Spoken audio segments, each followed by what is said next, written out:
Soldiers of Shoot, we are back for a double trouble with Hollywood Edwards, myself, and with me. He is not missing in action anymore. He's been recovered behind enemy lines. We did the mission. We pulled him out. We extracted the one and only Steam Town Stunner on Twitter. It is the Electric City Saint. What's up, Saint? Yowie wowie, my brother. How you doing? Yowie wowie. Oh, we got a lot to talk about, my friend. It's been a while. Yeah, it's been a while. Seriously, like it's been a lot of weeks. Dude, like, what's going on in McMahon land, man? You got to fill me in because I have not been following it or watching it now for about 2 or 3 weeks. The only thing I saw, well, I kind of alluded to it earlier. Maybe we'll get into that a little bit later on. Oh, okay. You want to sit on that? We can sit on that. Well, here's what's going on in McMahon land, Electric City Saint. And I got to tell you, I have been down this road before with pro wrestling and doing podcasts. It seems like this might be the third time, and I think I mentioned this to you, that this whole process is happening. I feel like I'm insane, and I feel like it's Groundhog Day here, because you come back to wrestling and you start with WWE, and then in a short amount of time, you discover that everything else besides WWE is better than WWE. And yeah. And here's what happened to me over the weekend, Saint. Friday, I watched Impact TV. You know, I'm getting into Impact again. Did the show there, and then Saturday, I decided to order the Crockett Cup, NWA/ROH co-branded event. And then Sunday, I watched the Impact pay-per-view. And then Raw came. And we are here to mainly talk about Raw and Smackdown, but we're going to do it a little different this week because I ended up watching Raw specifically for the Firefly Funhouse segment. And that came on at about 9:30. And then after that segment was over, I turned it off. Mainly because I was bored and because I knew what was going to happen and because we've been talking on this channel that the recipe doesn't change. And we basically predicted what they were going to do when they moved AJ to Raw. And it's basically what they did on Monday night. So here we are Tuesday night, Electric City Saint. I turned on SmackDown, gave it a good try for 45 minutes, got bored and turned it off, and then sent you a message and said, hey, do you want to go through these shows? And the difference that we're going to do this week, ladies and gentlemen, for the Double Trouble Raw and SmackDown show, we are basically going to read them and weep. We are going to use the live recaps that are written out on the dirt sheets, and we are going to read and explain our thoughts on why we know it sucks without watching it. So, Saint, I'm going to kick it over to you. At this point, like I said, I went Impact, Crockett Cup, Rebellion, Raw. And like I said, history's repeating for me. I'm more interested in everything other than the WWE. And you, my friend, are important to this conversation because you haven't watched, WWE at all, I guess, since Mania. Is that right? Yeah, I believe it. I did watch, I think, the first Raw. Like, I think I saw, like, the Raw or two where they did the shake-up. Or the shakedown, as our good old general would say. Right. But other than that, like, I didn't even see the whole thing. And apparently not long after I watched it, they had all kind of crazy stuff going on, like the Viking experience. Then they must have had the shake-up last 2 weeks instead of 2 days. That all of a sudden they're moving everybody else around again. So I mean, it's a total mess. There's no consistency with anything they do anymore. Yeah, it's true. And a lot of us here, I would say, of the four of us, I don't want to speak for you guys, but I know, because I've known you guys for a while. But it's like I am a very details oriented guy, and it really pisses me off when I see a detail on a show have no consistency, and I keep seeing it on WWE, and I just want to throw out a couple examples. Like you said with the Superstar Shakeup, this week, yesterday on Raw, turns out Carl Anderson and Luke Gallows are on Raw now because they won't stop with the Superstar Shakeup. Okay, that's one thing that's really annoying to me. Okay, the second thing is you have the Viking Experience. They changed the name. Okay, why are you debuting them? Details. Didn't you overthink that? Did you overthink this? Did you not think it over at all? Like, what's going on here? Then the Bray Wyatt segment that I liked last week. The first time I watched the segment live, he said the little puppet was called Penny the Witch. They changed the name. It's now Abby the Witch because Sister Abigail. Dude, it's like we're watching a creative meeting on TV. I can't believe Vince McMahon is allowing this crap to go on. The Vince I know and grew up watching would never be this poor. I mean, I feel like I'm watching some terrible indie show on YouTube that can't get their shit together. Yet all the WWE fans, all the universe, they just ignore it. Just ignore it. Don't worry about it. It's no big deal. Well, it is a big deal. This kind of stuff irks me, and it basically led me to turn off Raw this week. 90 minutes in. Yeah, and the name changes are getting pretty out of hand too. It wasn't just them. Of course, they changed Bobby Roode to Robert Roode. I mean, I know that's kind of like the same name because a lot of people have called me Bobby. A lot of people have called me Robert. So like that one I could understand, but like the rest of the stuff, it's just so bad, bro. And even like you said with the Firefly Funhouse, like, it made it sound like he said Pammy. Then I think they said Penny, and then like you said, now it's Abby, which I guess it makes sense because I guess that's supposed to be like a Sister Abigail reference, so I can get that. But at the same time, why are you changing stuff literally every week?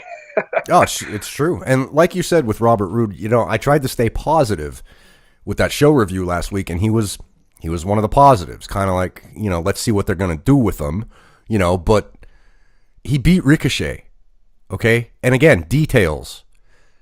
Yesterday, they announced the 4 Raw participants for Money in the Bank. Ricochet was one of them, and Robert Roode wasn't on the show. This doesn't bother.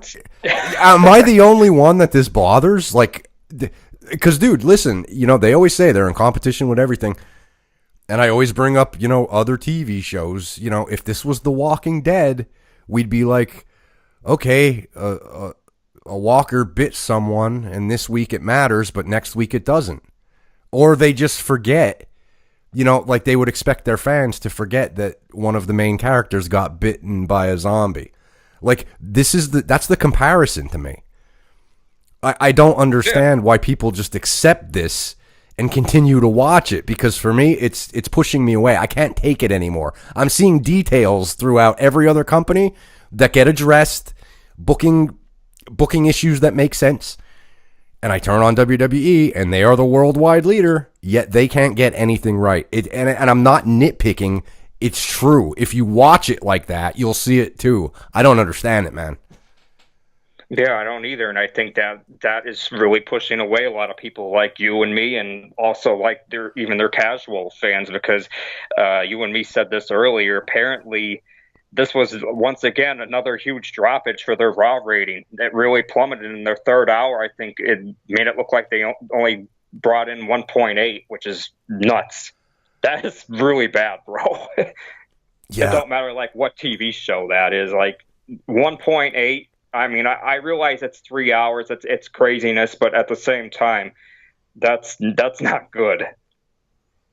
Yeah, and last week, I believe it was myself and AC, we had a conversation with General Stames, and we were talking about how, they're going to bring, and this was when Andrade was on Raw, but they changed that because now he's on SmackDown. But we said they're bringing over AJ and Andrade. They're bringing over Joe. So where's the matchup? Obviously, it would have been AJ, the main eventer, going against Seth, and that would be pretty much a dumb move because, like AC said, well, it's going to be that typical I respect you, you respect me, and then this and that, and basically that's what they're doing. So, and again, you're bringing up the 1.8 for the hour 3. That's what headlined the show. Everybody knows that that's how it's going to end. Okay, and before we get into the show, I just wanted to throw this out at you.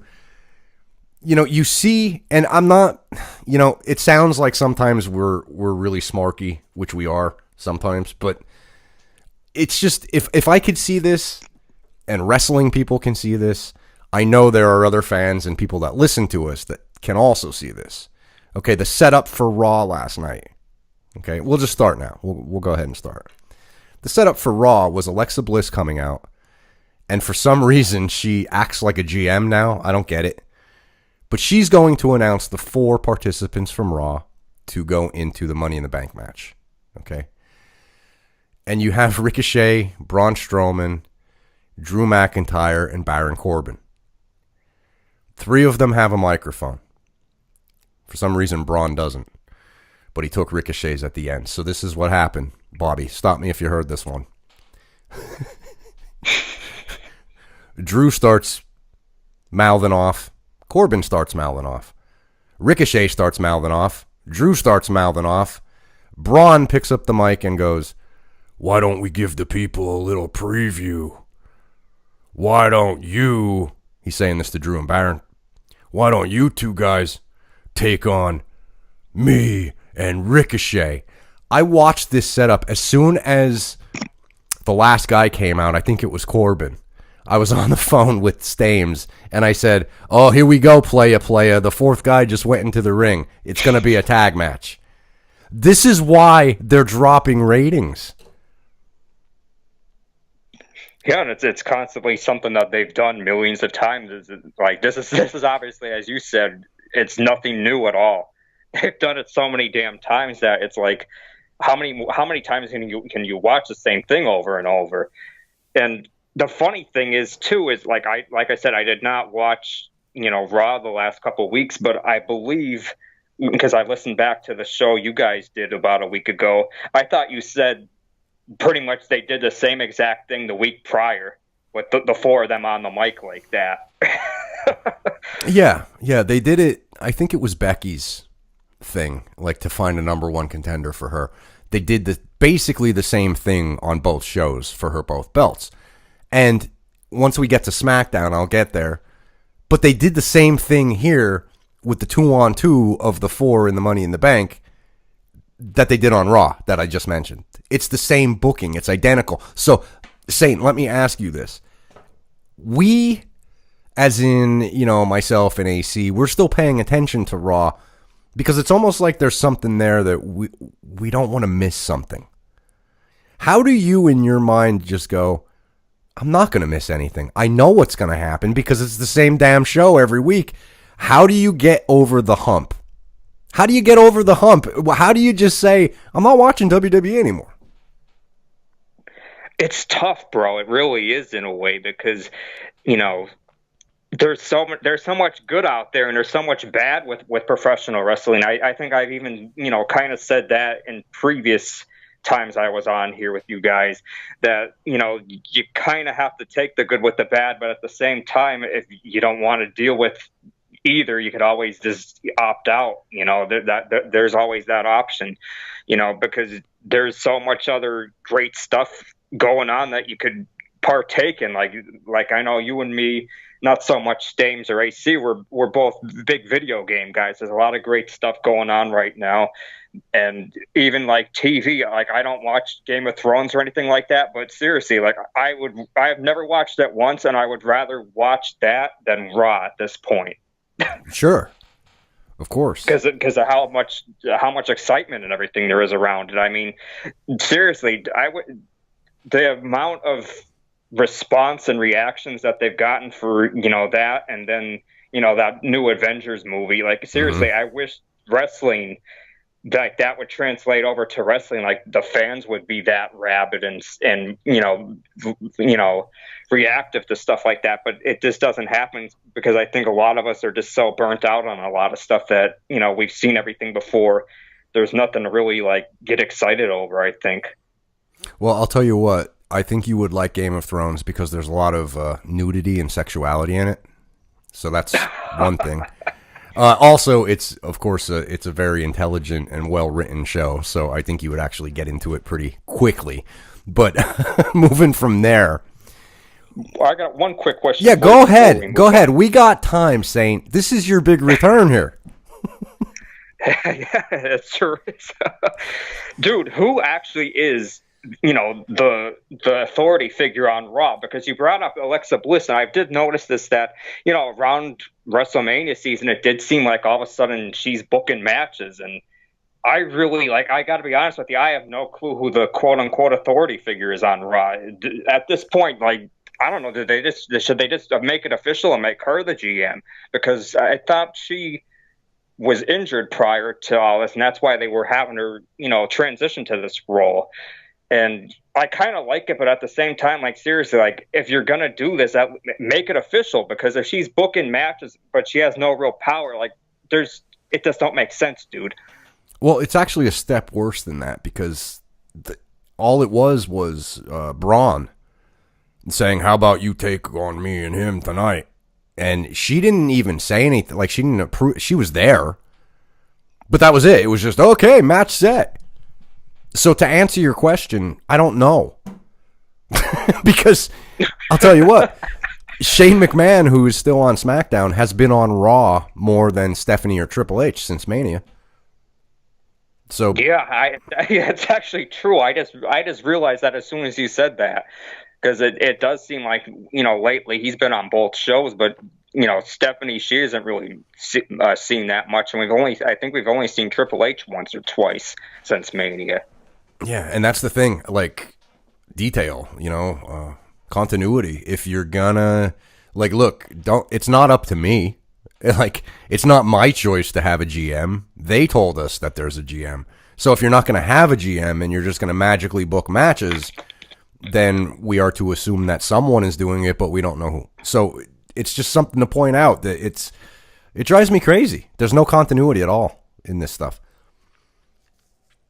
Nope, there's none, and it's very sad, dude. Because I look at a lot of the stuff that you mentioned that you are watching now, and they're knocking it out of the park with that stuff. They're staying very consistent with a lot of the stuff, and actually, there is the devil in the details with a lot of stuff, especially Impact. I mean, I have not really watched Impact in quite a while, but every time you come on here and say what's going on, part of me, wants to get off my ass and start getting into it. But just lately, I just really haven't had that much desire to get into it, unfortunately. Well, maybe that'll take a turn. We'll see. But yeah, maybe it might, because there's a lot of, from the sounds of it, there's a lot of good stuff going on there. Yep. Yeah, there is. It's a lot better written than this show, but. Back to this show, Electric City Saint. The Usos came out and they're rapping their song on the mic and getting the crowd hyped. And then back from the break, you have Gallows and Anderson. Like I said, they are on Raw now. We are now in week 3 of the Superstar Shakeup, and the Usos, of course, go over. Any thoughts on that? None at all, dude. Them two guys got to get out. Again, same thing with the Revival. Some of these good tag teams need to get out of there.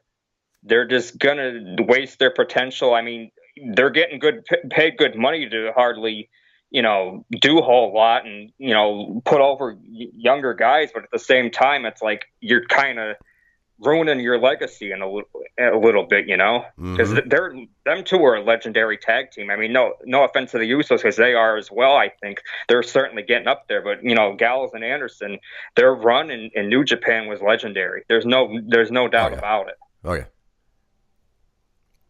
All right, now after the match, the Usos won. Okay, I'm gonna read this. This is the live review from Wrestling Inc. I have to read it because it's funny. I could put it into my own words, but just listen to this, okay? You're going to love this.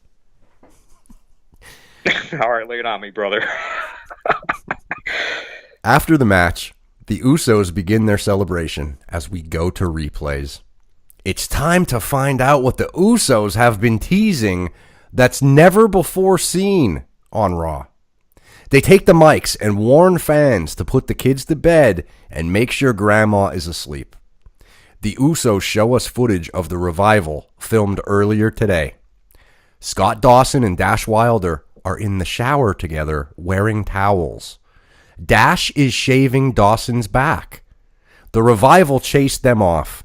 We go back to the Usos in the ring. The Revival comes out and says that was an invasion of privacy. Dawson says they are men, and he admits he has some body hair, which he asked his best friend of 20 plus years to help with. Dash says his best friend needed his help. The two teams have a few more words. Dash says they are done with the Usos for now, as they have a match with the Raw Tag Team Champions later tonight. But they will be back for the Usos. The Usos warn them and welcome them to the Uso Penitentiary. The Revival talks trash from the stage as the Usos music hits. Thoughts? Oh, boy.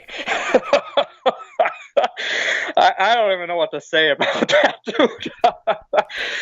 dude. Dude, I look at the Revival and I seriously wonder, like, if a lot of this stuff that they're doing to them is this like a big. I think I might even have said this weeks ago. Like, is this like a big rib on these guys or something? Like, they're not doing themselves any favors trying to keep them from wanting to leave with like stuff like this. I mean, maybe they had fun doing it because it does sound like it was like a silly segment, but at the same time, it's like you're making a fool out of these guys that are two badasses, right? And I just don't get it. Oh my god, dude! I saw this and I'm like, why am I watching this? But anyway, Miz TV. We'll go through this pretty quickly. It's him and Lashley. No Leo Rush. Him and Lashley are going back and forth, and they're just, I don't know. They bring up Shane McMahon, and, you know, you lost to Shane, haha, and that sets up a match, and Lashley goes over in the match. After the match, Shane enters the ring and dances around while Miz is recovering, and he put a photo of Miz's dad on the big screen because that's the major storyline going on about Miz's dad in the picture. And then Miz attacked Lashley, but Lashley came to the aid of Shane. Miz attacked Shane, and so that's still going on, even though it's over and they're on separate shows, but it's still going on. And they just announced that that's going to be in a cage at Money in the Bank. So they're carrying on the feud that ended, but is on different brands, but they're going to have the match. Thoughts?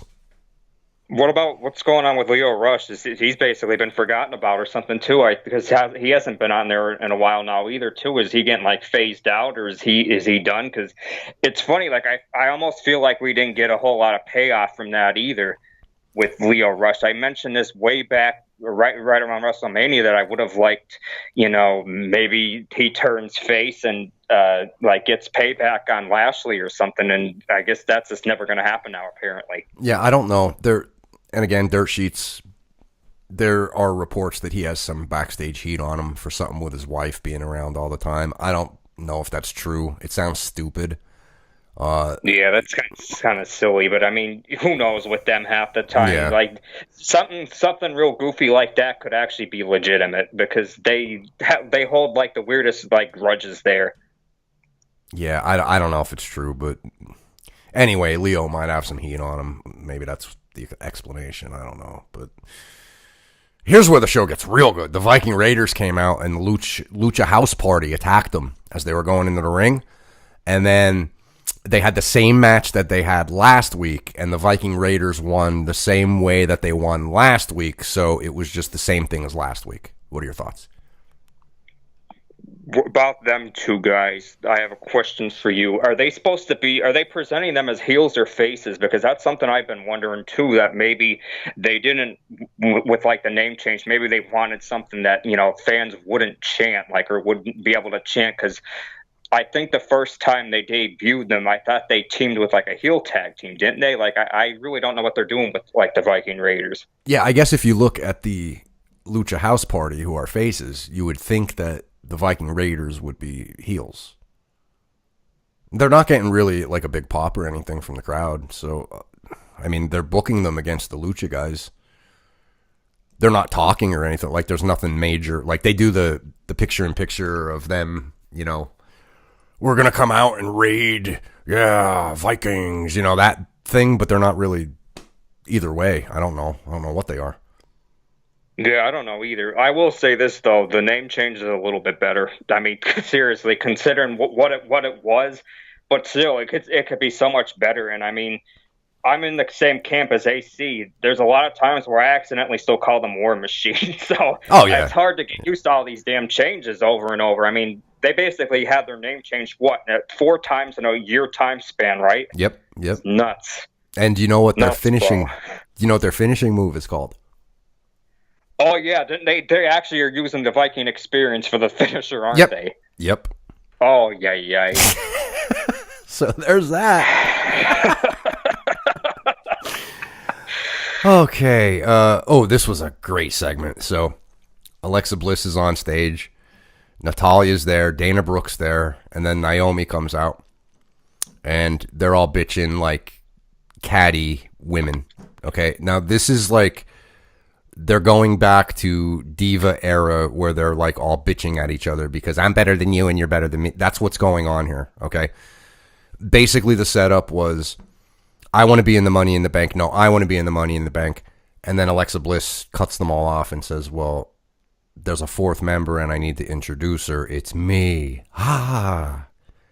So the 4 of them are in the Money in the Bank. It's interesting that they're not doing any kind of qualifying matches. Like, wouldn't you think, like, you should have to earn the right into getting into the Money in the Bank? Like, I guess that's just another thing where we're living in the day and age of, like, you deserve it. Yes, you do. You deserve it. Mm-hmm. Yep. Yeah, dude, I don't know. I mean... It's even like the Rumble, like in the past, didn't like in the old, like the 90s, you had to earn your way into the Rumble. It wasn't just a guaranteed thing. And now it's like every kind of big match, big pay-per-view, like SummerSlam, Survivor Series, the Rumble, whatever have you. You automatically get a spot, I guess, in this day and age. Yeah. And it's weird because coming off last week, and I gave them credit, they actually had 2 matches, like a mini tournament to see who would take on Seth. Right. You know what I mean? So they had, I think it was a triple threat.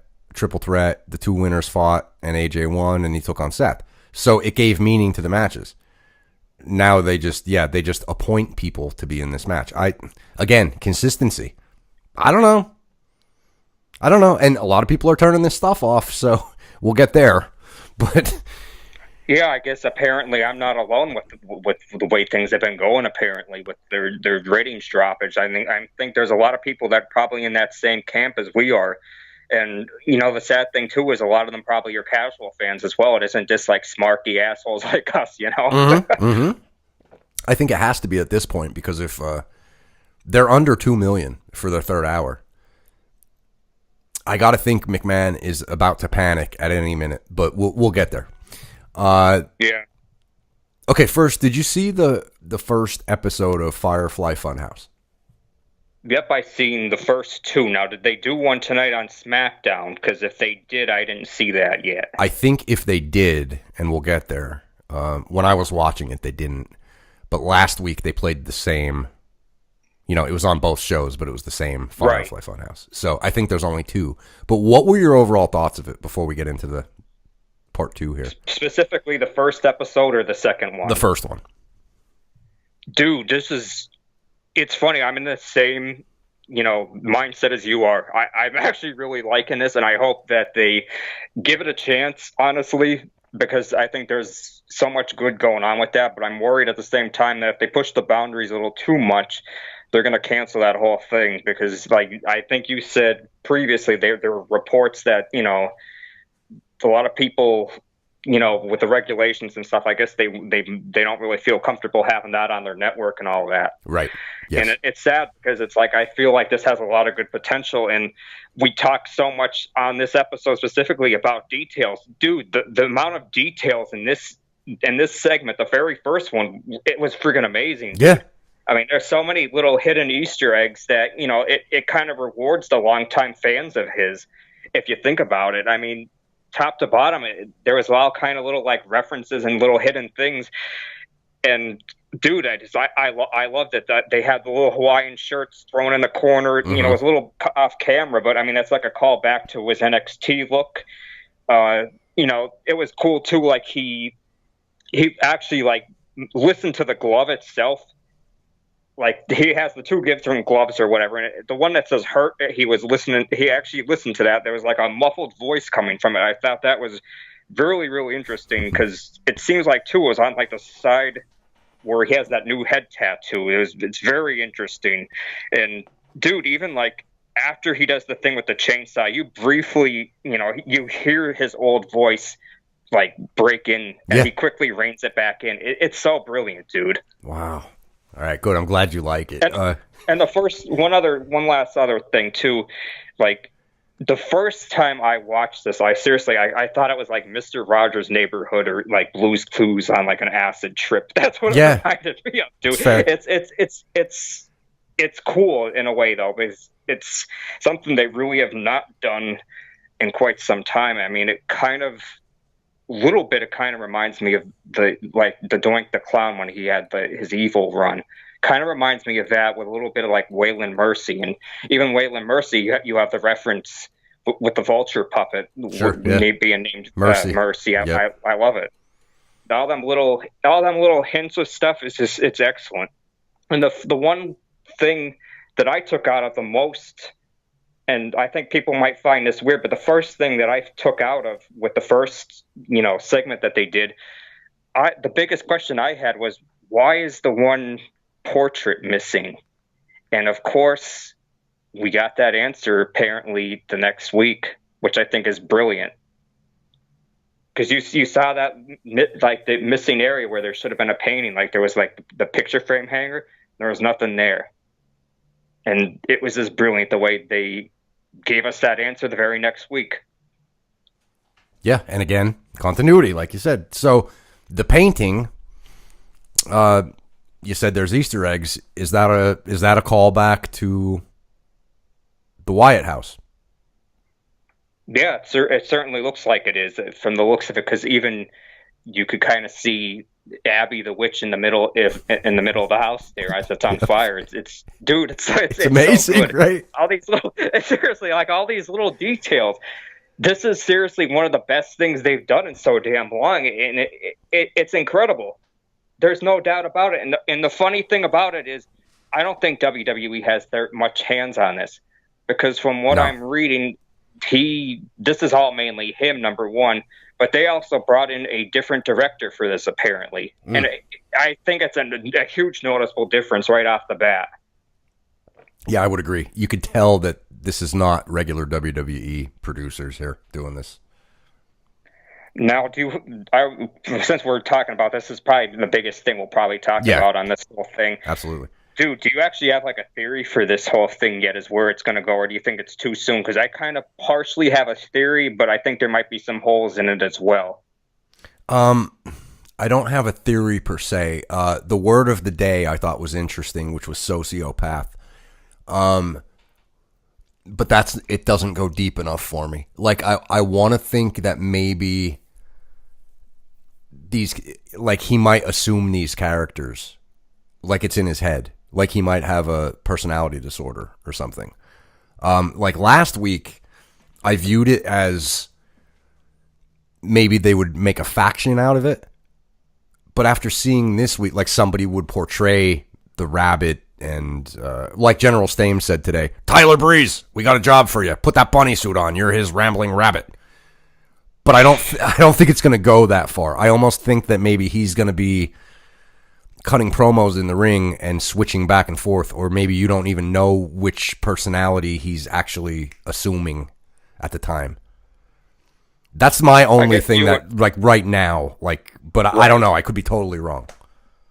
I guess you and me are on the same wavelength, because when I saw the first two, obviously, I really paid attention when they had the puppets on the screen with the voices, and from the sounds of it, he voices all the puppets from the sounds of it. There's different effects or levels of modulation placed on them, but regarding that, I kind of have a theory that, maybe that's significant because it's supposed to be hinting that, the puppets are all just in his head or something like, and maybe all this is either going to, I have the feeling that it's either going to be like all this is just an act where he's basically going to, eventually show his true colors and is just putting on like a charade or whatever. Or maybe it goes really deep and maybe we are actually inside of his head right now with these episodes, and maybe that he's like in a mental hospital somewhere on like antipsychotics or something, having like all these childlike delusions. Like, I think in a way it would make sense, and like maybe he would wake up from the asylum or wherever and then all of a sudden be the normal Bray again. I mean, that's the funny thing with this. There's so many ways they could go with this, and people are ready to give up on it week one. I know, it's amazing. Within like 30 seconds. And it's very sad, dude. It's not good because, as we've seen, like with the Viking experience, people bitched enough, they got rid of it. But luckily, so far, this seems like this might be safe for a little bit longer. Let's hope, because it's very good stuff, bro. It really is. I mean, honestly, I hate to say this, but maybe I'm happy to say it in a way. This is probably some of the best stuff they've done in quite a while. Their devil is in the details, bro. I mean, They're all over the place with this. It's very good. I mean, it's fun. It's funny too because I can enjoy it from like a comedic standpoint because, the canned children's like applause and boos are freaking hilarious. It's dude. great. Like, it's great, dude. It's hilarious, and they just don't do anything like this. And I'm glad that, he took some time off, obviously, because of the injury and kind of reinvented himself, because this truly has the makings of being something really cool, I think. Mm-hmm. Yeah. Let me ask you this. How do you think they apply this to the ring? Do you think they even know yet how they're going to do this? Like, when he comes out, what are we going to be looking at? Like, do you think they have to finish off the story backstage first? Like you're saying, maybe it's him. I don't even know. Maybe he's doodling in a tablet, and he's drawing these characters. And maybe once they reveal it, he still looks like old Bray Wyatt, but this is all in his head. Do you think will he come out wearing that sweater, like to the theme song of the Funhouse for a match? Like, how do you think they apply all this to the in-ring stuff? God, I'm not even sure, dude.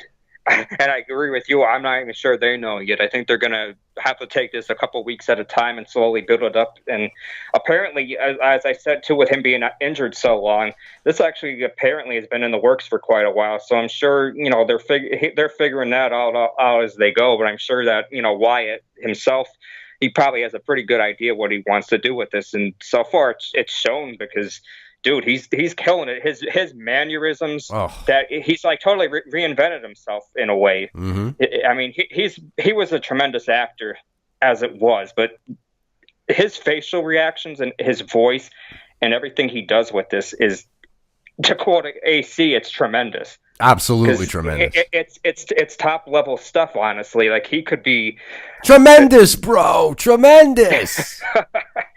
Like, seriously, he could be a Hollywood actor. I mean, probably better than a lot of them, because what he's doing right now is this, like, on a totally another level compared to a lot of the other people that they have there that have no acting chops. This guy, I don't even know if he's classically trained or anything like that, but if he is, he's definitely top tier level, especially compared to what they got in WWE, bro. Insane. I would absolutely agree. Yeah, if only Vince had like a movie production company to like, oh wait, he does. You know what I would do with Bray? If I was Vince, I might be like, you know what, dude? There's a pile of money sitting on you. I could see it. I could see it written over your head, the $sign. But this is what we're going to do. Forget wrestling for a couple years, okay? You're going to go over here and we're going to make like a trilogy of movies based on you. You go do it. You go talk to that writer and just go do it, because you're a pile of money, but it needs to be in a movie. Because he's that good, dude. Yeah, and it would. I think, like if you said, if it was something based on him, I mean, it doesn't necessarily have to be, but if it was based on him, I think we would get a lot of the backstory with like Sister Abigail and like, the origins of a lot of the lore regarding Bray Wyatt, which would be very interesting to see. Yeah, But again, I'm not sure if they'll do it. it's crazy that he has a lore and there's no explanation about except for the fact that he mentions sister like and it's intriguing, you know? Yes, it is absolutely. Honestly, it's the most intriguing thing they've done in quite a while. I'm being totally serious when I said that. I mean, I know when I came on air, we were kind of joking about the Yowie Wowie, but seriously, I mean, even that is hilarious. It's great. Dude, like the way he says that and like the look in his eyes and everything, amazing. I hate to say it, but I'm like totally blown away by this. And then the rest of their stuff is this total garbage that I don't even want to watch. Well, do you have anything else? Because wait till you hear the garbage that I'm about to read to you. Yeah, I have one real other quick thing about this. Dude, have you seen the new T-shirt they have for this thing? There's this new yellow T-shirt they're selling for him. No. I don't know if you've seen it yet or not. Mm-mm. Dude, I know this is going to sound really stupid, but that's the best shirt design they've had in years. I have not bought a WWE T-shirt since the CM Punk Best in the World shirt, and part of me wants to drop money to buy this shirt. What's it look like? It has like mainly like the puppet characters or whatever. It's the yellow one that they have out. So is it like the like when I it think starts they have on the one screen? that's the logo, but this one actually has them in like a square or something, like all like lined up. It's kind of cool looking. Okay. Does it look like an old? Does it look like an 80s like block? Yeah. With the okay, I did see it. Yeah. Okay.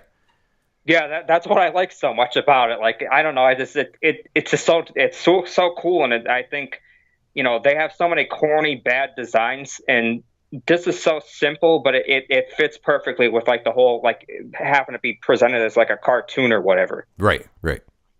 I love this. Dude, did you notice too? I don't even know. You might not even have noticed this. Maybe I'm just like a big nerd or whatever. We know you are. You're definitely a big nerd. Yeah.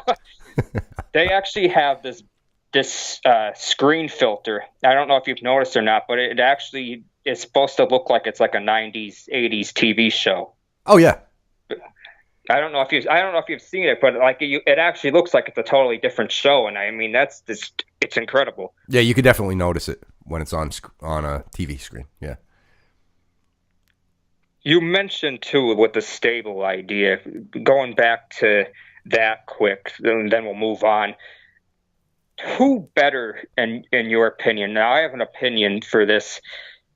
Who do you think would be the perfect person to, if they ever had Sister Abigail be an on-screen character? Because I have a person that I think would be the perfect fit, and I think, you know, seeing the way that the puppet's presented and like, you know, the logo, I kind of have the perfect idea who would fit that character. Are you talking in the company right now? Outside. I mean, it could be in the company if you think there's somebody there. Well, outside, dude, and if people have been listening to me talk about Impact, I would think Rosemary would be perfect for this role.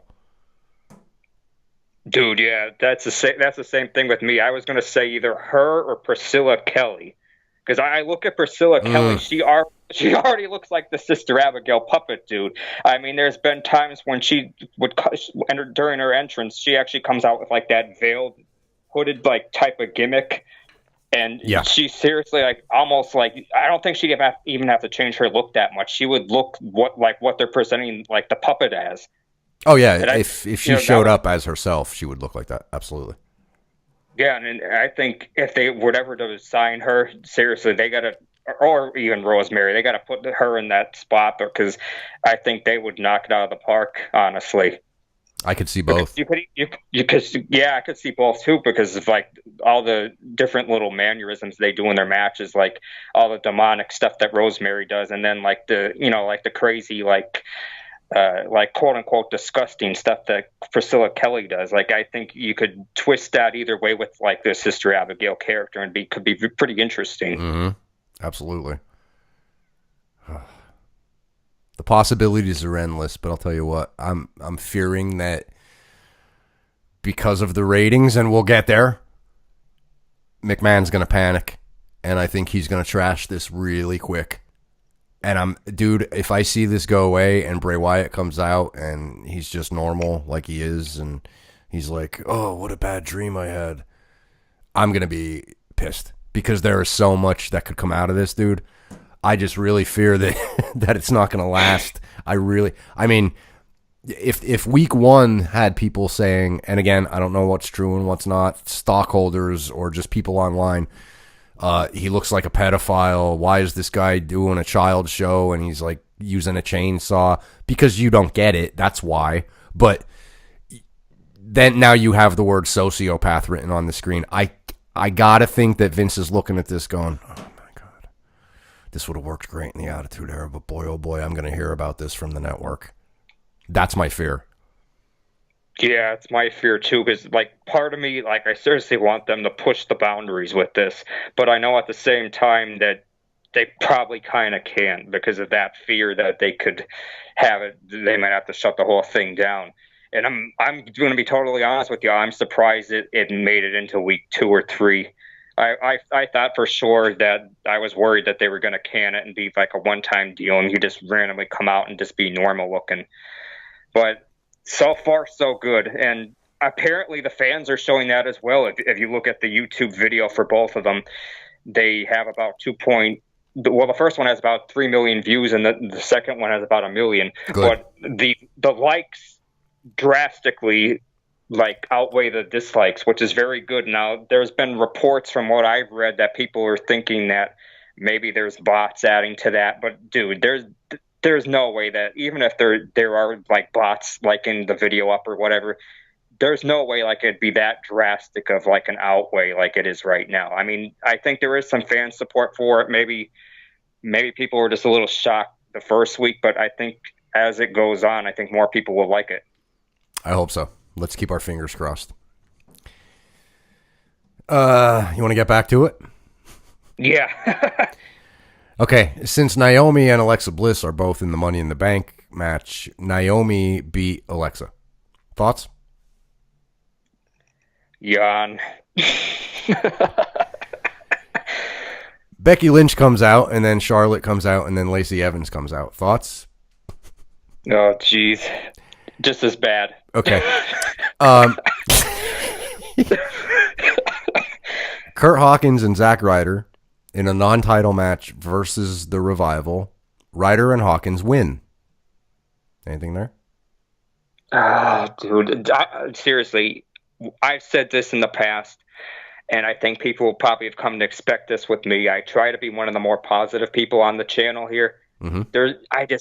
I can't be positive about any of this stuff. It's so bad, and like I think this further validates, the reason why I'm not watching it the last 2 or 3 weeks. Like now, I really realize I'm not missing anything. No, you're not. You're not. Next segment, we had Sami Zayn come out. Now, have you seen any of his promos over the past couple weeks?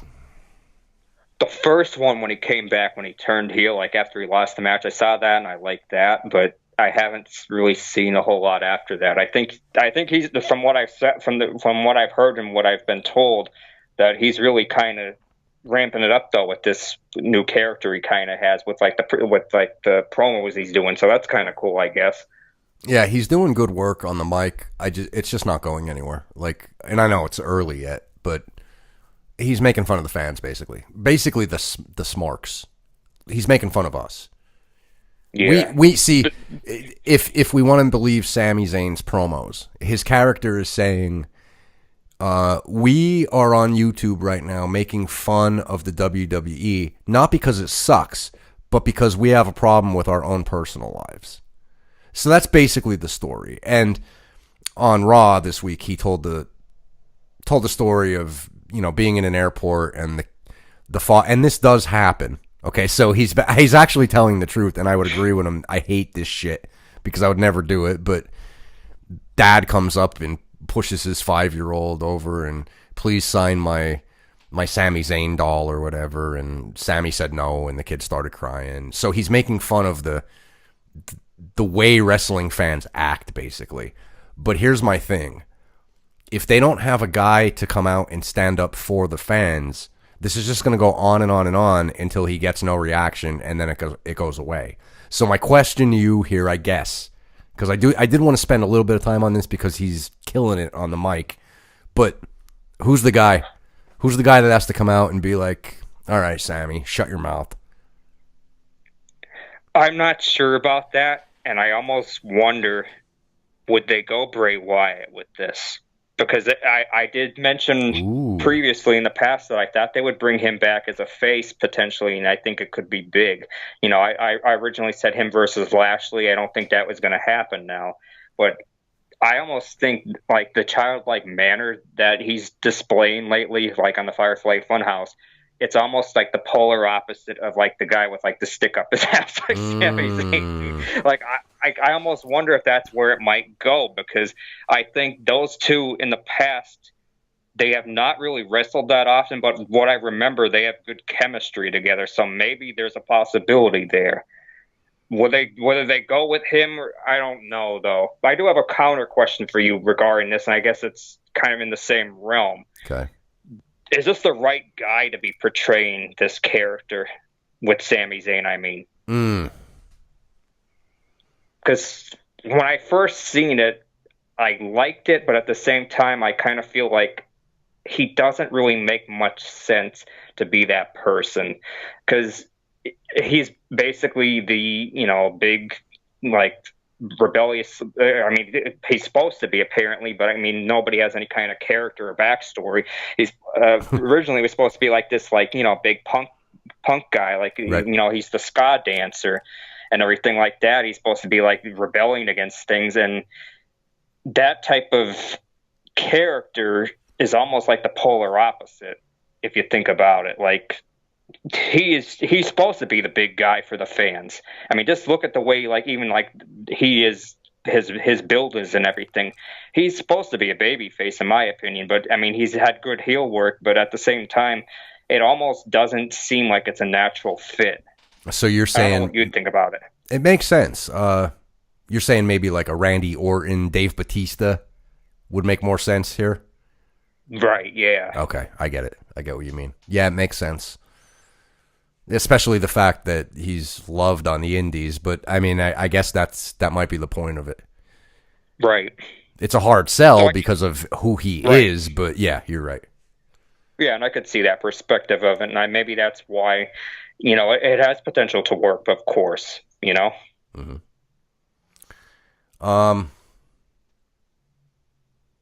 This next one is something that you said something on one of our WrestleMania recap shows, and I thought you were crazy when you said it. And then this happened, and I didn't think about it since then until I saw this segment, and I went, holy crap, that's what the Saint was talking about. And what I mean by that is Samoa Joe comes out, and he's cutting a promo before his match with Rey Mysterio, non-title, of course.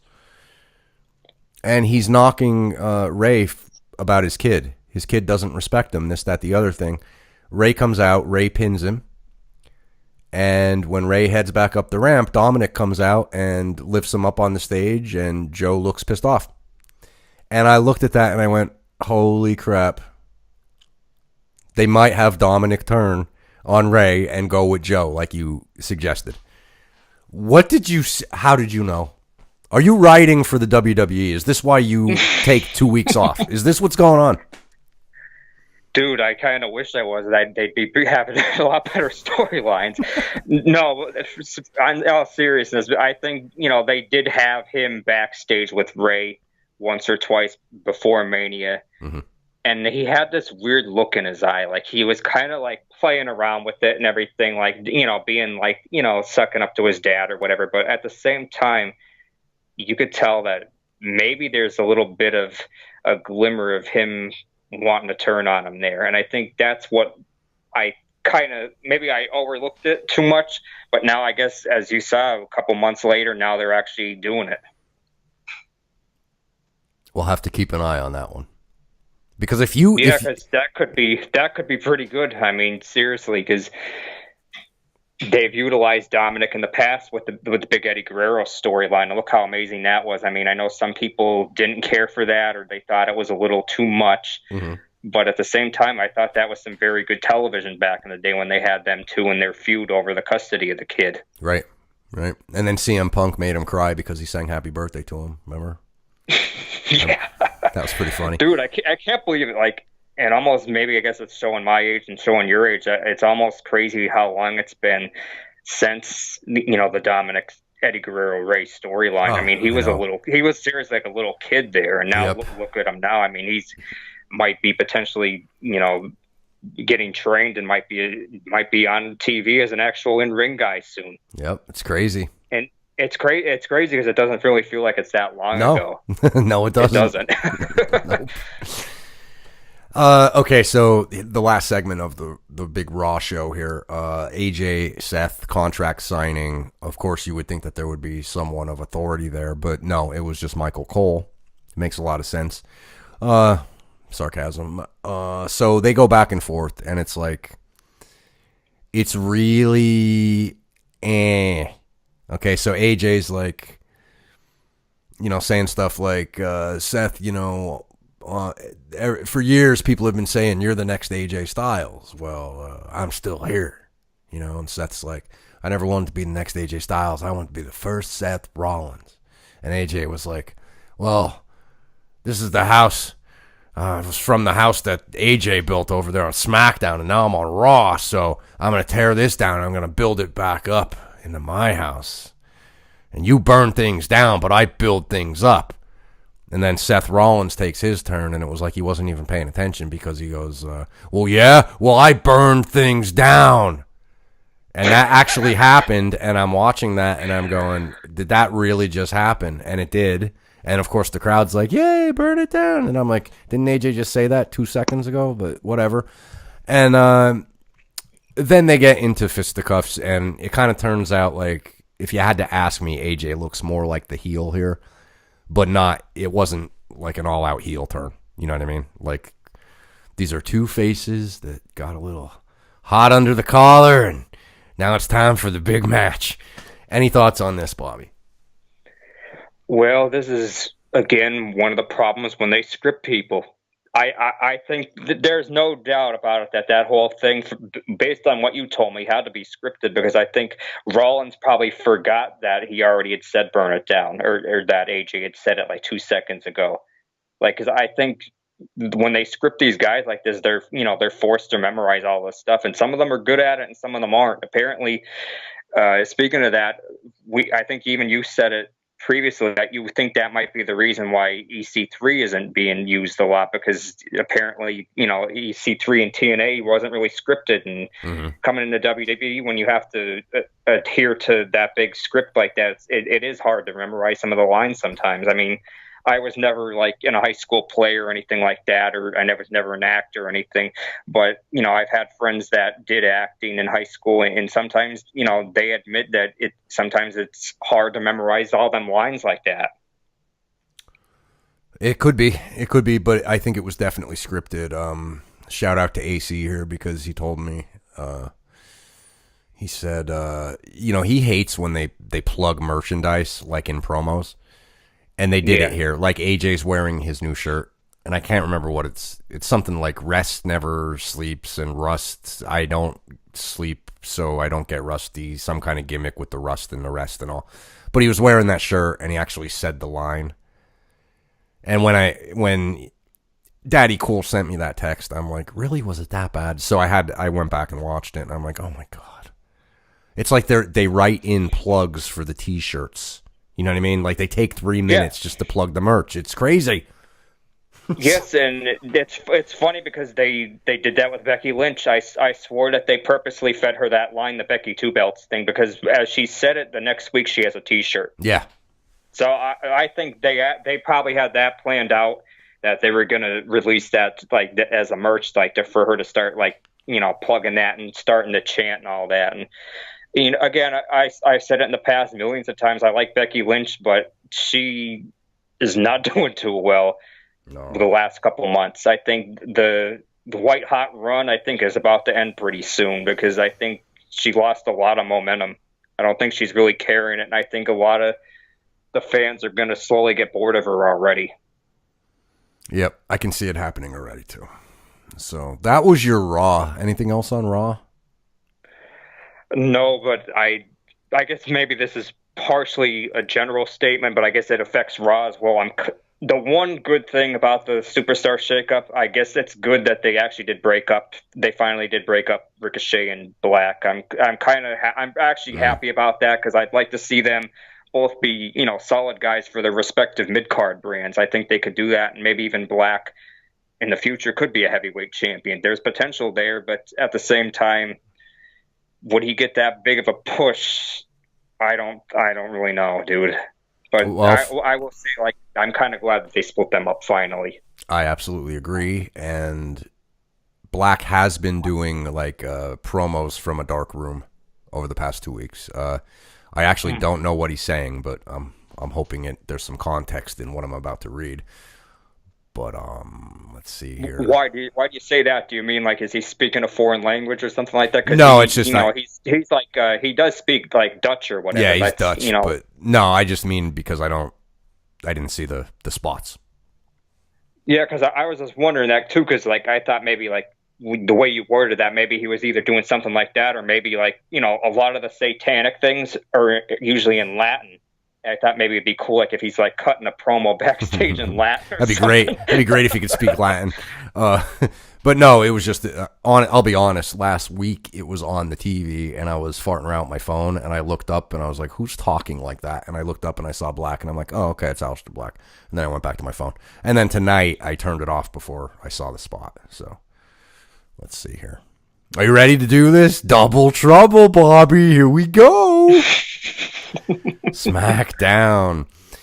Okay, it opened up with Cole and Kofi, and they went through the whole Kofi storyline with the highlights, and it basically led up to Kevin Owens turning on Kofi last week, and it was very ho-hum vanilla.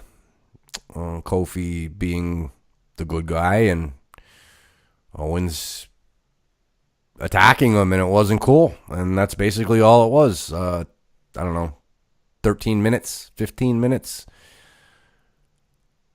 Same old, same old. Any thoughts on the Big Owens turn here? Because I guess it's going to be him and Kofi at the Money in the Bank. That does seem to me that's quite a lot of time to be spending on a segment like that. If you said it was 13 minutes, that seems like quite a bit.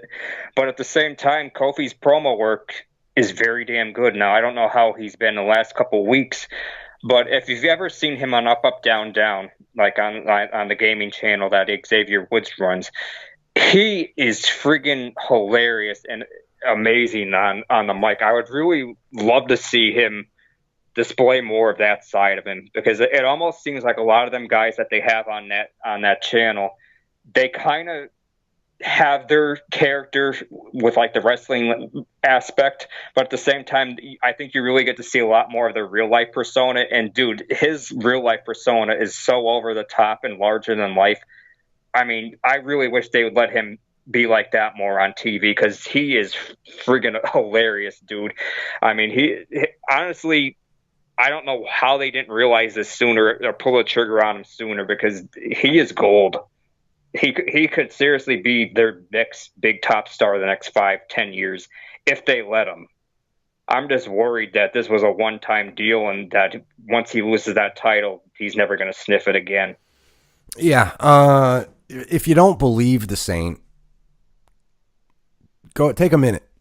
Take a minute and go visit Up, Up, Down, Down, Woodsy's channel, because you sent me a Samoa Joe. What's his character name? He does that gimmick. Oh man, I forget what it's called. It's the dude. I forget what it's called. I can't remember what he called himself, but So I'm watching Joe. Woods is doing an interview with Joe because he's doing this tournament or whatever, and I was blown away at how entertaining and funny Joe was. He wasn't being Samoa Joe; he was just being this goofball, and it was hysterical. So that made me watch more of the guys playing video games, and boy, oh boy,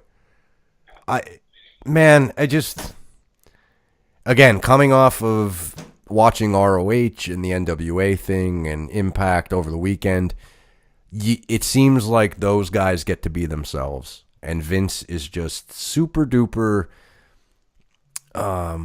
micromanaging with the verbiage and the scripts and all that and the characters. It's like somebody should show him the Up Up Down Down channel and show him that these guys can actually, just be themselves and be entertaining. It's crazy. Yeah, seriously. I guess his name I forgot I remembered what it was. It's Joey Headrocker, and he has like this the power game gimmick, dude. The power game is, oh man, the promos he does backstage, and I could tell he just thinks this up as he goes. Oh yeah, he you goes can tell. On like these big kind of religious type rants with it. It's so freaking amazing, dude. It's very entertaining. And another thing people should check out. I don't know if you sent it to me or if I sent it to you, but Ronda Rousey with the saxophone. Oh, yeah. Dude, I thought Ronda Rousey was just a hard ass all the time, 24/7 bitch, right?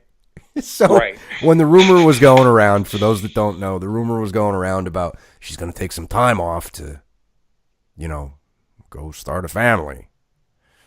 Basically, the gag was, after 10 minutes of this video, of her playing saxophone everywhere. Stay out of my sax life. So she was addressing all of us on social media to stay out. Don't worry about what I'm doing.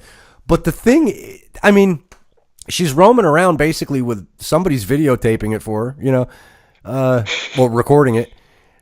Listen to me pulling out the 80s references with videotape.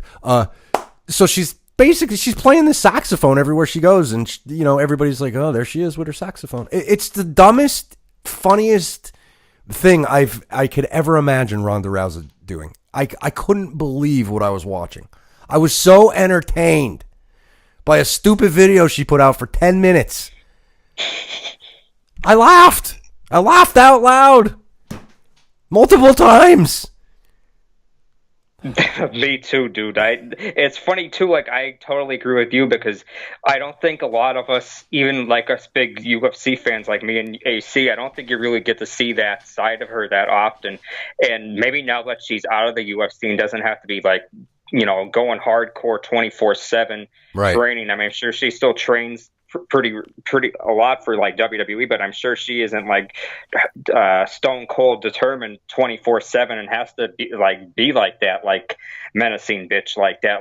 It's funny now you really get to see that side of her personality, and she definitely seems like she could be very funny with a lot of the stuff she does, as well as being like that badass on TV. Mm-hmm. So if she ever does come back, seriously, they have a gold mine on their hands with her as well, because I think she could really be something big for them. That maybe that would be that shot in the arm that the women's division needs, because apparently it really was a shot in the arm, as we saw WrestleMania season. Her being there was a big thing, and then now that she's gone and not part of it, I think the women's division's kind of ramped down a little bit. Totally. And speaking of, great segue. They don't call you the Electric City Saint for nothing. Bayley versus Becky, non-title. Becky wins. Thoughts? No thoughts there, honestly. But Bayley, they have, seriously, right now, she's always been practically like that, the Super Cena of the women's division. If they were to turn her heel right now and come out in this badass bitch with biker leather on and everything else, I think she could pull it off, because I think the real her probably is nothing like the Bayley character. And I think it would be so unexpected for her to suddenly turn like that I think it could get over. If she's going to be on her own, if Sasha's not going to be there, maybe that's the best thing for her to keep her relevant, because, she's kind of been stale the last few years. I know the kids love her. She's a big merch seller, but at the same time, she's getting lost in the shuffle quite easily, I think. You don't even want to know what I would do with her. You don't even want to know. I'm still wondering what you want to do with Asuka. Well, right church there, pal. We'll get there. That's a show yet to come. It will come. Okay, so after the match, Charlotte comes out, drops Becky, Flair launches Bayley into the ring post. So, okay, Charlotte's... Okay, so she gives them a beatdown, makes her exit, and that's that. Whatever happened to Lacey Evans? Is she basically forgotten about now, or what are they doing with her? Because we went through Raw, we went through most of SmackDown. I didn't hear Lacey Evans mentioned. What? it's basically the same show. It's a carbon copy. Whatever we skipped on Raw when I read the women, right? I think we just skipped it. But yeah, she did the same thing. I think she just came out and had a scuffle with Becky. Basically the exact same thing. Well, I guess that's proof right there. They're already practically running out of ideas and reusing them the very next night. Mm-hmm. I mean, that's proof right there. I mean, like if you said, if they're basically doing the same exact storyline with her on both brands, I mean, realistically, I think she's got to lose one of them titles at whatever the next pay-per-view is. That's the funny thing. I literally don't even know what the next pay-per-view is. Yeah, I know you mentioned Money in the Bank, but I thought usually Backlash is after WrestleMania. Yes, we thought that too, but Backlash has been scrapped. It is, it's Money in the Bank. So basically, here's what they're doing. She's defending against Charlotte, and then I don't know the match order, but she's also defending against the Southern Belle there. So she's got 2 matches, and then, of course, you have the Money in the Bank. Maybe there would be a cash-in also. So she may be looking at 3 matches, and I'll tell you what I would do with her. Because, in my opinion, she's slowly dying out, this white-hot run, like you said, I would make her lose both belts. I would put her up against Charlotte first, have Charlotte beat her, then have her beat the Southern Belle, and then whoever wins, have her cash in on Becky, and she goes home with no belts. That's what I would do. I think they should. I actually like that, yeah. I think it would be better for her if they made her chase again. Yeah, I think that might help her, honestly, and that maybe that would, kind of hit the reset button with that, and maybe she would get white hot again, because obviously the money is in the chase usually. Yep. And I think that was what we've seen with WrestleMania, with her chasing for the title, and now as she's the champion, I don't really think there's much of a call for her as much, as weird as that sounds. Like I said, I definitely think either way she loses one of the belts at the pay-per-view. I'm not sure both of them, but I kind of like your idea, because I think, you make Evans look strong, but have her lose, but then have whoever the Money in the Bank winner is cash in. You know who I'd love to see them do it with, and I know they probably won't do it? The woman that's been buried 1,000,000 times within the last 6 months, Ruby Riott. I think she would be the person that would benefit the most from the Money in the Bank. I think that would be a perfect way to turn her as a mega heel, to have her, beat Becky that way, to cash in on her. Like, people would friggin' hate her so bad. Like, I mean, obviously, she's already got a very good heel character, but that would push her over the top at that point. That would be good. I agree. I think somewhere in this show they do announce the women. I'm not sure though. Don't quote me on that. So we can see if she's even in it. But yeah, I think that would be great, because she has been buried right around WrestleMania season. She was just the jobber. That would be a good story. Here she comes cashing in and winning. That'd be cool. Yeah, I'm not sure. I don't want to spend too much time on this, but I'm not really sure what they're going to do with Riott going forward, because they did break up the Riott squad. Apparently, they moved Liv Morgan to SmackDown for whatever reason. I'm not sure. Does that actually hurt her now? Because her whole character and her whole shtick and her strength was the fact that she had 2 lackeys, for lack of a better term, there to back her up and have her back and, do the beat down after the match and all that stuff. Now that she has, one less, stable mate, or maybe even, I don't even know if they may have totally broke them up totally, but, on her own, on paper, she should actually be worse, because she's not going to have that backup now. And that kind of concerns me.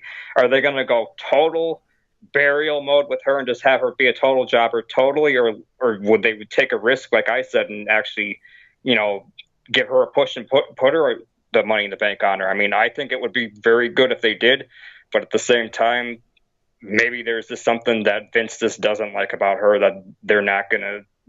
She's just never gonna get anywhere on that brand. I mean, a lot of people have said that she has like the big nose or whatever. I mean, yep. Appearance wise, you know, that's held some people back in the WWF, WWE, you know, especially in the Divas era. But, you know, she's very good with I think, both aspects of the in-ring and on the mic. She's very underrated with both of them. That I think, you know, her look shouldn't really deteriorate that, like, her chances that much. You know, because her look on paper should be like the perfect heel, because she kind of almost looks like a witch or whatever. You know, like she kind of has like that, you know, black hair. Like usually in the past, when they would have the women's division, they'd have the women with like the darker hair be the heels, and you know, the pretty blonde bombshell. Oh yeah, yeah. If this was 1994, she'd be a witch. Absolutely, it's fair to say. And I'm not making fun of her. It's just no, not at all. What distinguishes her is her nose. It's big. Let's be honest. So that's what they used to do. They would, you know, take that one thing and turn it up to 1,000,000. You know, turn the volume up to 11. So I'm sure they would do something like that. But seriously, I do hope that maybe they do give her a chance, because other than Charlotte and Becky and Ronda, I think she's probably like my fourth favorite as far as who they have on their main roster there. I think Kairi Sane, I think, is up there as well. She's very good. Yeah. I'm glad to see her finally on the main roster too, but at the same time, I thought it was weird that they didn't bring up Io Shirai with her. They just stuck her with Asuka, I guess. I wonder if Miss Nakamura is happy she got called up. Stay tuned for that. Okay, last thing on Ruby Riott. Here's what I want to happen to Ruby Riott. I hope she keeps jobbing, and I hope her contract comes up, and I hope she signs with Impact and wrestles Tessa Blanchard for about 3 months. That would make me happy. Yeah, I what do you think of that? I like that, or maybe even go to AEW, because they definitely still could use a couple big names for their women's division. I know right now they're still kind of in the building phase, but their women's division, I hate to say it, isn't the strongest looking right now, but there's definitely some good building blocks there. And I think there's potential for them to have an excellent women's division, probably one of the best on the planet if they get the right people. I mean, you know, you still have Tennille Dashwood on the free agency list. She's available, so I'm not sure why they haven't gone after her yet, but she's definitely somebody. And Ruby Riott, like you said, she probably could be a good pickup for either TNA or AEW. Yep. Love it. All right, anyway, back to the big show. Are you excited? Wowie zowie, here we go. All right, what's next? We got Aleister Black. Okay, here we go.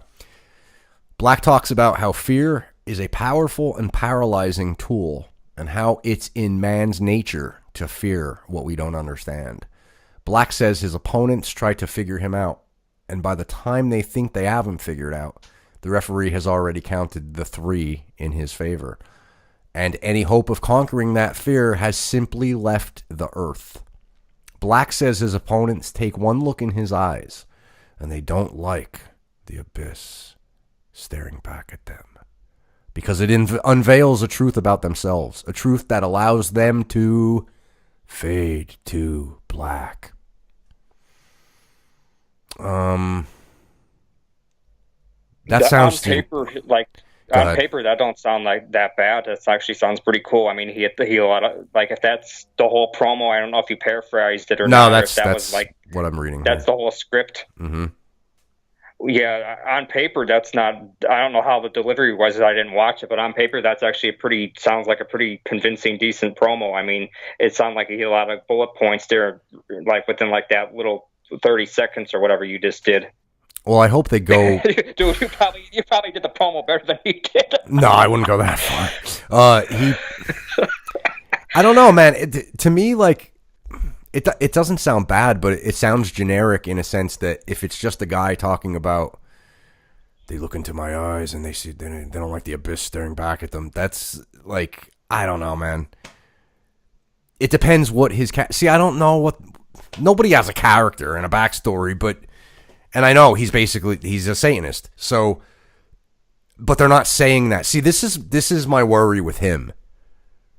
If they're like, okay, you're going to be you're really a Satanist, so you're going to be a toned down Satanist. You're going to do the Satan thing without saying the Satan thing. If that's what Triple H is telling him to do, it's not going to come across right to me.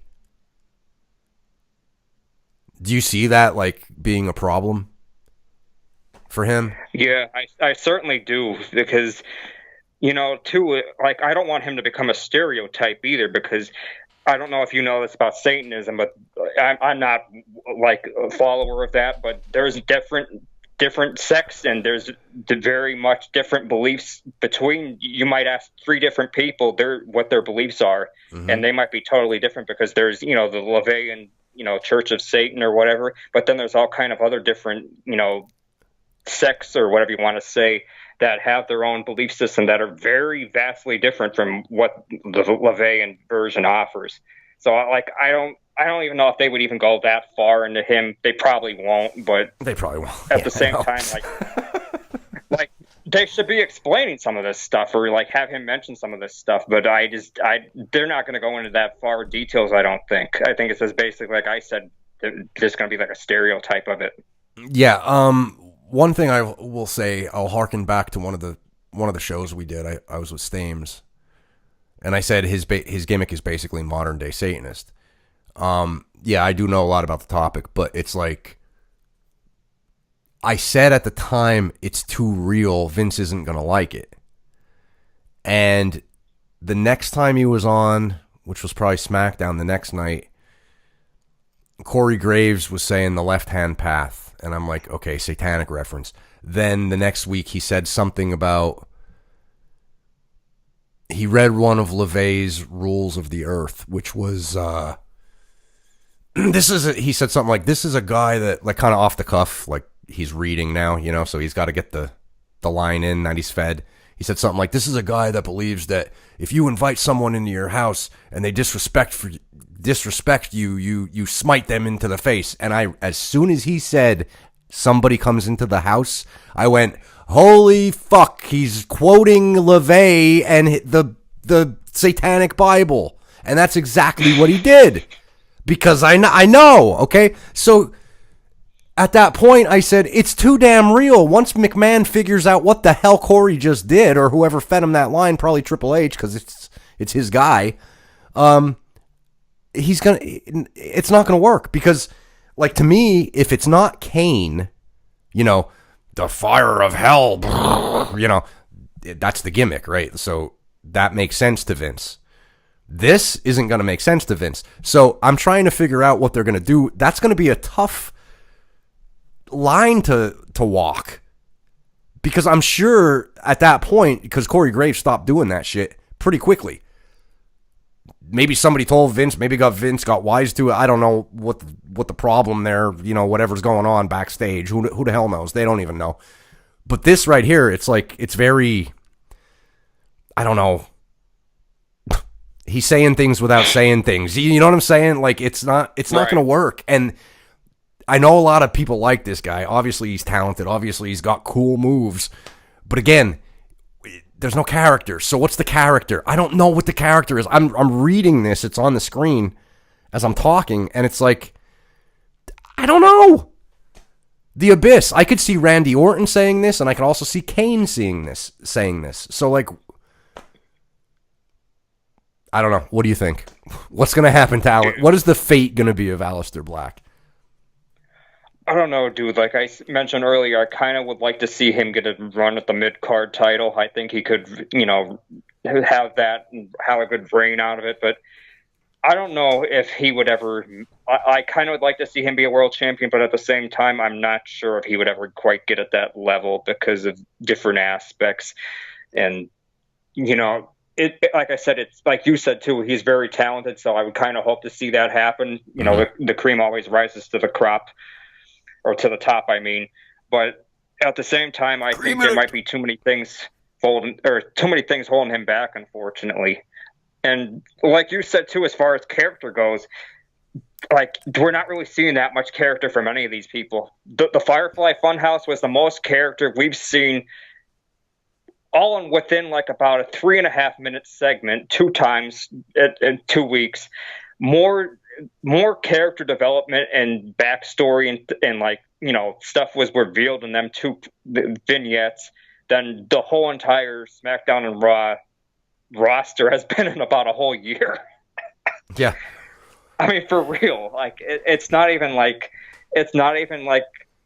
a joke at that point. Like, I seriously think that I know we go back to this so much on this episode, but seriously, that Firefly Funhouse, go watch it, because there's so much good in that I think it almost outweighs the rest of the stuff that they have going on here. Because what you're telling me that happened on Raw and SmackDown, drizzling shits, bro. Yes. Yeah, so far. But we didn't hear the end of SmackDown. Oh, yeah. We still got some more, huh? Yeah, we do. Oh, quick thing about Black. Did you see... Okay, you know Punishment Martinez? Yes, I'm a big fan of him since the ROH days. Okay. I guess he's in NXT now, isn't he? Yes. Did you see what the word is? What they're saying is about to happen with him?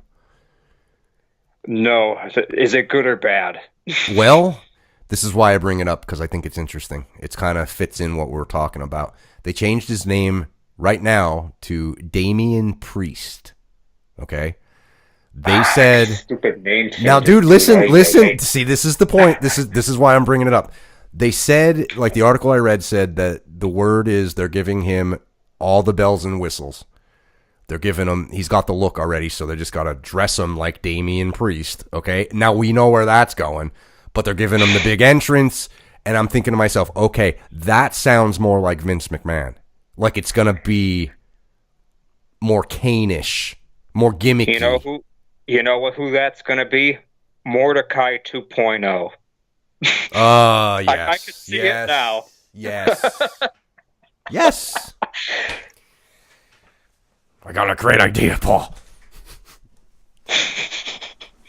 So, yeah, I brought that up because the point was, like, that's what I can see Vince doing. But Aleister Black, as he is right now, it might be too real, and it's going to get all mixed up and lost in the sauce. That was my point. Yeah. Leave it in the comments below, too, if you remember Mordecai. Yeah, I'd be interested to see who does. I'd be interested, too, because, Jesus, when was that? 2003, 2002 or something like that? Yeah, it's going back. I'd be curious to know if anybody remembers him or not. Hardy's come out. Back to the show. Hardy's come out. Jeff is on crutches. Legit injury, or is that just like a storyline thing? I think it's both. I think he actually did hurt himself. I can't remember what the injury was, but I did read it. But I want to say Stames is screaming at me right now. I can hear him. What'd you say, MCL? I can't remember. Maybe the knee.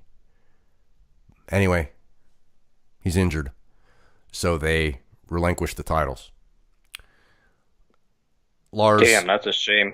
Because we were all, I think all four of us on the channel pretty much said we were really happy to see them win the tag titles, and they had that very awesome match with the Usos, and that didn't seem like that long ago, and all of a sudden they already dropped the belts. So we're not going to see any kind of rematch or any kind of other. That's a shame, honestly, if that's legit. Yep. So I mean, I guess it must be if they relinquished the belts, huh? Yeah. They handed them to Mike Chioda outside the ring, so Chioda, the ref, took him. I don't know. Again, no continuity. You would think they would have Shane out for that, but no.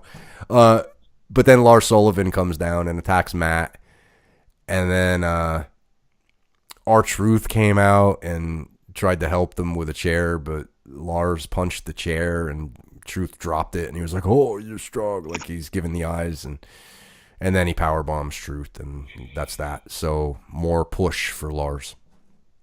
Any thoughts, dude? I guess that's gonna be his shtick, I guess, because the last time I was on this channel, we were practically making fun of it. He did the same exact thing, and from what I read and what you've kind of told me, what I've heard on, the last time you guys were on the air, he's doing this every single week. It's the same thing. Come out and do the ambush attack and, lay somebody out.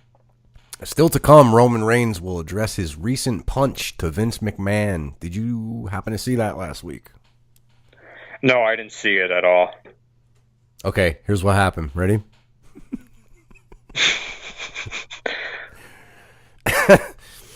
Vince. Face meets fist, I guess. Yeah. Vince was out and Roman punched him. So they go to break, and then back from the break, Randy Orton, Ali, Andrade, and Finn Balor are announced for the men's Money in the Bank ladder match.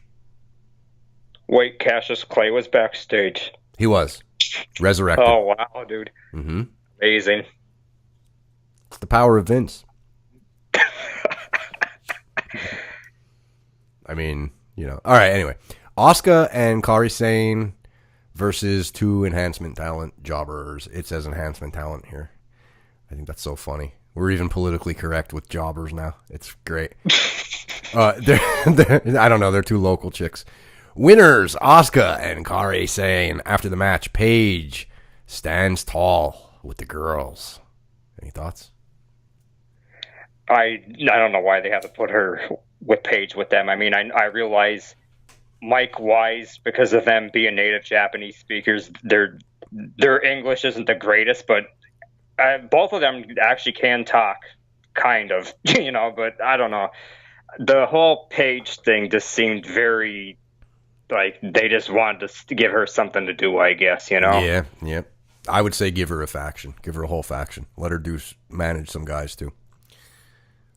The Page family, if you will. You ready for this? Now you are gonna. Oh, this is gonna be great to hear you pop. Back from the break, and out comes Roman Reigns. We see his recent punch to Vince McMahon and what happened with Shane and Elias attacking Roman. Roman takes his mic and he says, you know what he says, Ventura? No, lay it on me, dude. What did you say? He said, you only get one shot at making a first impression. So he figured he would do that on his first night here at Smackdown. So he did just that by knocking out Mr. McMahon. Now we know, first impression, this is a completely different audience. They've never seen Roman Reigns before. Right? Oh, no, they have no clue who this guy is, dude. Mm-hmm. Smackdown is his yard. Music hits. Out comes Shane. So it seems like Shane is in 2 storylines. That's cool. Let's see what happens here, because I don't know. I'm going to read this very fast. Ready? Here we go. Yeah. Shane comes out and says he will get to Reigns in a minute, but first he has Hamilton give him a best in the world introduction. Let's stop there. Why are they doing the best in the world thing? Why are they making fun of CM Punk 8 years later? Yeah, I don't like it. Honestly, I enjoyed it and thought it was funny the first 2 times, but now it's getting to the point where it's overblown. They don't need to be doing it every single week. Like, I actually thought maybe they just save that for the big pit when he actually has a match, and it's effective that way. But if they're just gonna purposely do it every single week, to take a jab at Punk, like, I don't know, it's basically childish at that point. I mean, there's so many better things they could be doing. I mean, yes, I realize part of it's the reference to the Saudi Arabia show and the tournament they had for that cup or whatever. But at the same time, like, anybody pretty much knows that that's basically them, ragging on Punk, I guess. Whatever. So he books a 1-on-2 handicap match. Roman Reigns versus the B team with a special guest referee enforcer, Elias. Winner Roman Reigns. After the match, Reigns stands tall as his music hits and Elias looks on. Well, that sounds entertaining. Okay, they play the Funhouse segment from Raw. Same one that aired on Raw. Okay, so we didn't miss anything then, I guess, because it does seem like you said the past 2 weeks they basically the next night they would replay it, because I was kind of concerned that we were actually, like, I would miss like the third one or something, but I guess they're not going to do the third one that quick. Right. Now, here's a big quiz for you, Electric City Saint. Are you ready? Let's see how smart you are. Ready? All right. What is this, the Mr. Trivia show? That'll be another video too. We have a lot to get to. Okay. Last night on Raw, they had the 4 Money in the Bank guys in a tag match. And now it was Ricochet and Braun. They beat Drew and Baron Corbin, right? So here we are now. Here's your quiz. You ready? Ollie and Finn Balor versus Andrade and Randy Orton. How do you think this one ended up?